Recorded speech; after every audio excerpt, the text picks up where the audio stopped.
আসসালামু আলাইকুম। বিশ্ব কাঁপানো খবর জানাচ্ছি আমি মেহজাবিন ইসলাম। আপনি দেখছেন বিশ্বপ্রবাহ। ট্রাম্পের হুঁশিয়ারিতে জাতিসংঘের হস্তক্ষেপ চাইল ইরান।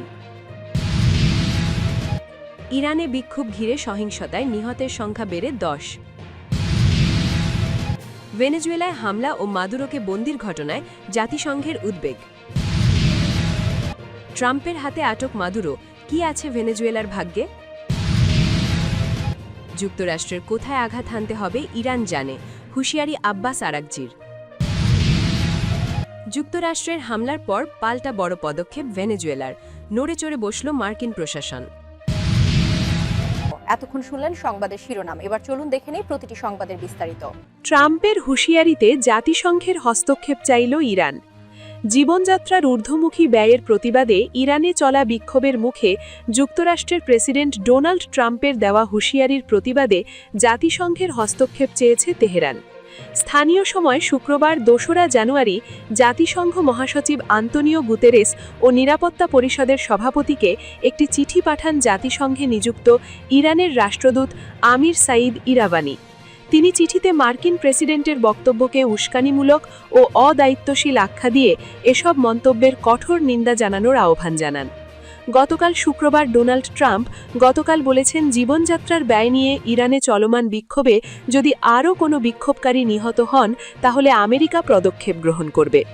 চিঠিতে বলা হয়, আভ্যন্তরীণ অস্থিরতা উস্কানি দেওয়া, উৎসাহিত করা বা বৈধতা দেওয়ার যে কোনো প্রচেষ্টা ইরানের সার্বভৌমত্ব, রাজনৈতিক প্রধানত্ব ও আঞ্চলিক অখণ্ডতার গুরুতর লঙ্ঘন।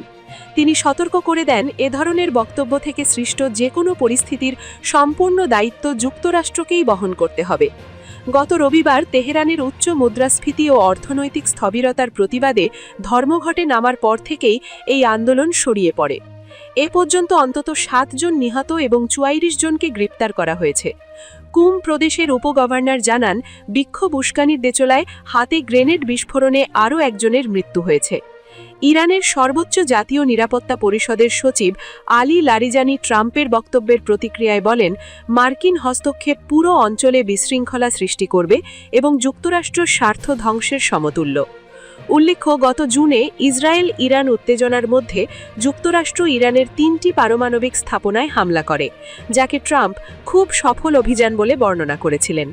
সম্প্রতি ইসরায়েলি প্রধানমন্ত্রী বেঞ্জামিন নেতানিয়াহুর সঙ্গে এক যৌথ সংবাদ সম্মেলনে ট্রাম্প হুঁশিয়ারি দেন, ইরান পারমাণবিক বা ব্যালিস্টিক কর্মসূচি এগিয়ে নিলে যুক্তরাষ্ট্র কঠোর জবাব দেবে।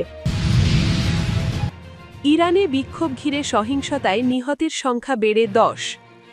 ইরানে দুর্বল অর্থনীতিকে কেন্দ্র করে চলমান বিক্ষোভকে ঘিরে সহিংসতায় আরও 2 জন নিহত হয়েছেন বলে শনিবার দেশটির কর্তৃপক্ষ জানিয়েছে। এর ফলে চলমান আন্দোলনে মোট নিহতের সংখ্যা বেড়ে অন্তত 10 জনে দাঁড়িয়েছে। কর্তৃপক্ষ জানায়, বিক্ষোভ থামার কোনো লক্ষণ এখনও দেখা যাচ্ছে না। এদিকে যুক্তরাষ্ট্রের প্রেসিডেন্ট ডোনাল্ড ট্রাম্প শুক্রবার ইরানকে সতর্ক করে বলেন, তেহরান যদি শান্তিপূর্ণ বিক্ষোভকারীদের সহিংসভাবে হত্যা করে তাহলে যুক্তরাষ্ট্র তাদের উদ্ধারে এগিয়ে আসবে। ট্রাম্প কিভাবে বা আদৌ হস্তক্ষেপ করবেন কিনা তা স্পষ্ট না হলেও তার এই মন্তব্যের পরেই ইরানের ধর্মীয় শাসন ব্যবস্থার ভেতরে থাকা কর্মকর্তারা ক্ষুব্ধ প্রতিক্রিয়া জানান এবং মধ্যপ্রাচ্যে থাকা মার্কিন সেনাদের লক্ষ্যবস্তু করার হুমকি দেন। গত 1 সপ্তাহ ধরে চলা এই বিক্ষোভ 2022 সালের পর ইরানের সবচেয়ে বড় আন্দোলনে পরিণত হয়েছে। 2022 সালে পুলিশের হেফাজতে 22 বছরের মাহসা আমিনির মৃত্যুর পর দেশজুড়ে ব্যাপক বিক্ষোভ শুরু হয়েছিল। তবে বর্তমান আন্দোলন এখনও মাহসা আমিনির মৃত্যুকে ঘিরে হওয়া বিক্ষোভের মতো এতটা বিস্তৃত বা তীব্র হয়নি। মাহসা আমিনিকে কর্তৃপক্ষের পছন্দ অনুযায়ী হিজাব না পরার অভিযোগে আটক করা হয়েছিল। শনিবার ভোররাত পর্যন্ত সংঘটিত সহিংসতার মাত্রা আরও বেড়েছে। রাষ্ট্রায়ত্ত পত্রিকার খবরে বলা হয়, দেশটির গুরুত্বপূর্ণ শিয়া ধর্মীয় শিক্ষাকেন্দ্র কুমে একটি গ্রেনেড বিস্ফোরণে এক ব্যক্তি নিহত হন। নিরাপত্তা কর্মকর্তাদের উদ্ধৃতি দিয়ে পত্রিকাটি জানায়, নিহত ব্যক্তি শহরে হামলার উদ্দেশ্যে ওই গ্রেনেড বহন করছিলেন। ভেনেজুয়েলায় হামলা ও মাদুরোকে বন্দির ঘটনায় জাতিসংঘের উদ্বেগ। যুক্তরাষ্ট্র যেভাবে ভেনেজুয়েলায় সামরিক অভিযান চালিয়ে দেশটির প্রেসিডেন্ট নিকোলাস মাদুরো ও তার স্ত্রী সিলিয়া ফ্লোরেসকে বন্দী করে নিয়ে গেছে তা নিয়ে গভীর উদ্বেগ প্রকাশ করেছেন জাতিসংঘের মহাসচিব অ্যান্টোনিও গুতেরেস। মার্কিন অভিযানের ঘটনাটি ওই অঞ্চলের ওপর উদ্বেগজনক প্রভাব ফেলবে বলে আশঙ্কা করছেন গুতেরেস। জাতিসংঘ মহাসচিবের এক মুখপাত্রের পক্ষ থেকে পাঠানো বিবৃতিতে এসব কথা বলা হয়েছে। এতে আরও বলা হয়েছে, ভেনেজুয়েলায় যে ঘটনা ঘটেছে সেটা একটি বিপজ্জনক নজির সৃষ্টি করতে পারে। জাতিসংঘ সনদ সহ আন্তর্জাতিক সকল আইনের প্রতি সবাইকে পূর্ণ সম্মান প্রদর্শনের ওপর গুরুত্ব আরোপ করেছেন জাতিসংঘ মহাসচিব। তিনি গভীরভাবে উদ্বিগ্ন এই কারণে যে ভেনেজুয়েলায় মার্কিন অভিযানের ক্ষেত্রে আন্তর্জাতিক আইন মানা হয়নি। মানবাধিকার ও আইনের শাসনে শ্রদ্ধা রেখে সব পক্ষকে নিয়ে সংলাপে বসার জন্য ভেনেজুয়েলার প্রতি আহ্বান জানিয়েছেন জাতিসংঘ মহাসচিব। এর আগে ভেনেজুয়েলায় বিশেষ অভিযান চালিয়ে দেশটির প্রেসিডেন্ট নিকোলাস মাদুরো ও তার স্ত্রী সিলিয়া ফ্লোরেসকে বন্দী করার পর তাদেরকে নিউ ইয়র্কে নেওয়া হয়। শনিবার মাদুরো ও তার স্ত্রীকে বহনকারী উড়োজাহাজটি নিউ ইয়র্ক সিটি থেকে প্রায় ৭০ কিলোমিটার দূরে অবস্থিত স্টুয়ার্ট এয়ার ন্যাশনাল গার্ড বিমানঘাঁটিতে অবতরণ করে। বিমানঘাঁটিতে নামার পর তাদেরকে প্রথমে হেলিকপ্টারে করে ম্যানহাটনের ওয়েস্ট সাইড হেলিপোর্টে নেওয়া হয়। সেখান থেকে নেওয়া হয় মাদক নিয়ন্ত্রণ সংস্থার কার্যালয়। সেখানে প্রয়োজনীয় আইনি প্রক্রিয়া সম্পন্ন করার পর মাদুরো ও তার স্ত্রীকে ব্রুকলিনের বন্দি শিবিরে পাঠানো হয়। তাদের বিরুদ্ধে মাদক ও অস্ত্র চোরাচালানের অভিযোগ আনা হয়েছে, যদিও আগে থেকেই এমন অভিযোগ অস্বীকার করে আসছেন মাদুরো। ট্রাম্পের হাতে আটক মাদুরো, কি আছে ভেনেজুয়েলার ভাগ্যে? ১৯৮৯ সালে পানামার নেতা ম্যানুয়েল নোরিয়েগাকে গ্রেফতারের পর দীর্ঘ সময় লাতিন আমেরিকার কোনো দেশে সরাসরি সামরিক হস্তক্ষেপ করেনি যুক্তরাষ্ট্র। তবে ২০২৬-এর শুরুতেই সেই ইতিহাসের পুনরাবৃত্তি ঘটালেন ডোনাল্ড ট্রাম্প। গত শুক্রবার রাতে ভেনেজুয়েলার বিভিন্ন সামরিক লক্ষ্যমাত্রায় আচমকা হামলা চালিয়ে দেশটির প্রেসিডেন্ট নিকোলাস মাদুরো এবং তার স্ত্রী সিলিয়া ফ্লোরেসকে আটক করে যুক্তরাষ্ট্রীয় বাহিনী। রাতের অন্ধকারে একজন ক্ষমতাসীন প্রেসিডেন্টকে তার রাজধানী থেকে তুলে নিয়ে যাওয়ার এই ঘটনাকে অনেক বিশ্লেষক লাগামহীন ক্ষমতার নগ্ন বহিঃপ্রকাশ হিসেবে দেখছেন। মার্কিন প্রেসিডেন্ট ট্রাম্প সামাজিক যোগাযোগ মাধ্যমে একটি বার্তার মাধ্যমে এই অভিযানের কথা জানান। ৭৪ শব্দের এই পোস্টে তিনি স্পষ্ট করে দিয়েছেন যে নিজের বিচিত্র সব পররাষ্ট্র নীতি বাস্তবায়নের জন্য তিনি কতটা বেপরোয়া হতে পারেন। আন্তর্জাতিক আইন বা এই ধরনের পদক্ষেপের সুদূর প্রসারী পরিণামের তোয়াক্কা না করে তিনি মাদুরোকে একটি মার্কিন জাহাজে করে নিউ ইয়র্কে নিয়ে আসার ঘোষণা দিয়েছেন, যেখানে তাকে বিচারের মুখোমুখি করা হবে। মাদুরোর আটকের পর ভেনেজুয়েলার ভবিষ্যৎ এখন চরম অনিশ্চয়তার মুখে। যদিও মার্কিন অ্যাটর্নি জেনারেল পাম বন্ডি জানিয়েছেন মাদুরোর বিরুদ্ধে মাদক সন্ত্রাসবাদ এবং অবৈধ অস্ত্র রাখার সুনির্দিষ্ট অভিযোগ আছে, কিন্তু এই বিচারকে অনেকেই রাজনৈতিক উদ্দেশ্য প্রণোদিত বলে দেখছেন, কারণ হোয়াইট হাউস দীর্ঘকাল ধরেই ভেনেজুয়েলার বামপন্থী সরকারকে হটাতে মরিয়াছিল। বর্তমানে প্রশ্ন উঠছে, মাদুরোর পতনের পর ভেনেজুয়েলায় কি শান্তি ফিরবে নাকি গৃহযুদ্ধ শুরু হবে? বিরোধী দলীয় নেত্রী মারিয়া কোরিনা মাচাদো বা এডমান্ডো গঞ্জালেসের ক্ষমতায় আসার পথ প্রশস্ত হলেও দেশটির সেনাবাহিনী এখনও মাদুরোর অনুগত থাকতে পারে। ট্রাম্পের জন্য এটি একটি বড় বিজয় হলেও এর ফলে ভেনেজুয়েলায় যে বিশৃঙ্খলা সৃষ্টি হতে পারে তা পুরো অঞ্চলের স্থিতিশীলতাকে ঝুঁকির মুখে ফেলে দিয়েছে। যুক্তরাষ্ট্রের কোথায় আঘাত হানতে হবে ইরান জানে, হুঁশিয়ারি আব্বাস আরাগচির। ইরানের অভ্যন্তরীণ বিষয়ে যুক্তরাষ্ট্রের প্রেসিডেন্ট ডোনাল্ড ট্রাম্পের হস্তক্ষেপকে বেপরোয়া এবং বিপজ্জনক বলে মন্তব্য করেছেন ইরানের পররাষ্ট্রমন্ত্রী আব্বাস আরাগচি।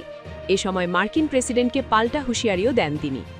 বিবিসির একটি প্রতিবেদনে বলা হয়েছে, প্রথমে যুক্তরাষ্ট্রের প্রেসিডেন্ট ইরানের কর্তৃপক্ষকে শান্তিপূর্ণ বিক্ষোভকারীদের হত্যা করতে নিষেধ করে বলেন যে ওয়াশিংটন তাদের উদ্ধার করতে আসবে।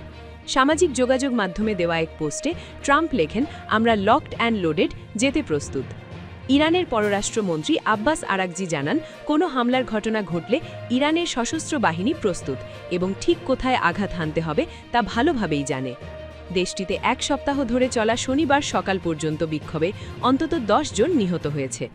ট্রাম্প শুক্রবার লিখেছেন, ইরান যদি চিরাচরিত অভ্যাসের বশবর্তী হয়ে গুলি চালায় এবং শান্তিপূর্ণ বিক্ষোভকারীদের সহিংসভাবে হত্যা করে তাহলে যুক্তরাষ্ট্র তাদের উদ্ধার করতে এগিয়ে আসবে। এদিকে ওয়াশিংটন কী ধরনের পদক্ষেপ নিতে পারে তা নির্দিষ্ট করে বলেননি। এর আগে যুক্তরাষ্ট্র ইরানের পারমাণবিক স্থাপনায় হামলা চালিয়েছিল। বিপরীতে কাতারে অবস্থিত একটি যুক্তরাষ্ট্রীয় বাহিনী পাল্টা হামলা করে ইরান। এক্সে দেওয়া একটি বিবৃতিতে ইরানের পররাষ্ট্রমন্ত্রী আব্বাস আরাগচি লেখেন, যুক্তরাষ্ট্রের ভেতরে ন্যাশনাল গার্ড মোতায়েন করার আগে প্রেসিডেন্ট ট্রাম্পেরই জানা উচিত যে অভ্যন্তরীণ সম্পত্তিতে অপরাধমূলক হামলা সহ্য করা যায় না। তিনি আরও বলেন, ইরানের অভ্যন্তরীণ বিষয়ে যে কোনো ধরনের হস্তক্ষেপকে দৃঢ়ভাবে প্রত্যাখ্যান করবে। যুক্তরাষ্ট্রের হামলার পর পাল্টা বড় পদক্ষেপ ভেনেজুয়েলার, নড়েচড়ে বসল মার্কিন প্রশাসন। ভেনেজুয়েলা জুড়ে সর্বাত্মক জাতীয় প্রতিরক্ষা পরিকল্পনা সক্রিয় করা হয়েছে বলে ঘোষণা দিয়েছে দেশটির সরকার।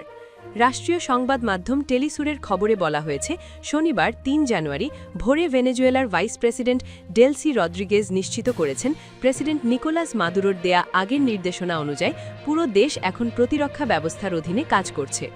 এছাড়া সেনাবাহিনী ও পুলিশের নিখুঁত সমন্বয়ে একক যুদ্ধ ব্লক গড়ে তোলার ঘোষণা দিয়েছেন দেশটির প্রতিরক্ষামন্ত্রী ভ্লাদিমির পাদ্রিনো লোপেজ। যুক্তরাষ্ট্র প্রেসিডেন্ট নিকোলাস মাদুরো এবং ফার্স্ট লেডি সিলিয়া ফ্লোরেসকে অপহরণের তথ্য নিশ্চিত করা হয়েছে দেশটির পক্ষ থেকে। ভাইস প্রেসিডেন্ট বলেন, এই নৃশংস পরিস্থিতি ও ভয়াবহ হামলার মুখে আমরা জানি না প্রেসিডেন্ট নিকোলাস মাদুরো ও ফার্স্ট লেডি সিলিয়া ফ্লোরেস বর্তমানে কোথায় আছেন। একই সঙ্গে তিনি জানান, মার্কিন সেনা অভিযানে কারাকাস সহ দেশের আরও ৩টি রাজ্যে বোমা হামলা চালানো হয়েছে, যাতে সেনা সদস্য ও বেসামরিক নাগরিক নিহত হয়েছেন। এই পরিস্থিতিতে যুক্তরাষ্ট্র সরকারের কাছে মাদুরো ও ফ্লোরেসের তাৎক্ষণিক জীবিত থাকার প্রমাণ দাবি করেন ভেনেজুয়েলার ভাইস প্রেসিডেন্ট এবং পুনরায় প্রেসিডেন্ট মাদুরোর সতর্ক বার্তার কথা স্মরণ করিয়ে দেন তিনি। মাদুরো আগেই বলেছিলেন, যুক্তরাষ্ট্রের আগ্রাসনের ক্ষেত্রে ভেনেজুয়েলাকে কিভাবে প্রতিক্রিয়া জানাতে হবে। ডেলসি রদ্রিগেজ বলেন, প্রেসিডেন্ট মাদুরো ভেনেজুয়েলার জনগণকে প্রথম যে নির্দেশ দিয়েছিলেন তা হল রাস্তায় নেমে আসুন, মিলিশিয়া হিসেবে সংগঠিত হয়ে জাতির সর্বাত্মক প্রতিরক্ষা পরিকল্পনা সক্রিয় করুন। তিনি জোর দিয়ে বলেন, প্রেসিডেন্টকে অবৈধভাবে আটক করা এবং সাধারণ মানুষের উপর বিমান হামলা চালানো আন্তর্জাতিক আইনের সুস্পষ্ট লঙ্ঘন। তিনি আরও বলেন, আমরা আমাদের জনগণের বিরুদ্ধে এই বর্বর ও নৃশংস আগ্রাসনের তীব্র নিন্দা জানাই, যা আমাদের দেশের সামরিক সদস্যদের হত্যা করেছে এবং নিরীহ ভেনেজুয়েলার নাগরিকদের প্রাণ কেড়ে নিয়েছে। এই প্রেক্ষাপটে ভেনেজুয়েলার ভাইস প্রেসিডেন্ট পুলিশ ও সেনাবাহিনীর মধ্যে নিখুঁত সমন্বয় গড়ে তোলার আহ্বান জানান, যাতে তারা একযোগে মাতৃভূমি রক্ষায় প্রতিরোধ গড়ে তুলতে পারে। তিনি বলেন, আমাদের মুক্তিদাতা সাইমন বলিভারের ঐতিহাসিক উত্তরাধিকার কেউ ধ্বংস করতে পারবে না। ভেনেজুয়েলার জনগণকে পূর্ণ জাতীয় ঐক্যবদ্ধ হয়ে তাদের প্রাকৃতিক সম্পদ, স্বাধীনতা ও ভবিষ্যৎ রক্ষায় এগিয়ে আসতে হবে।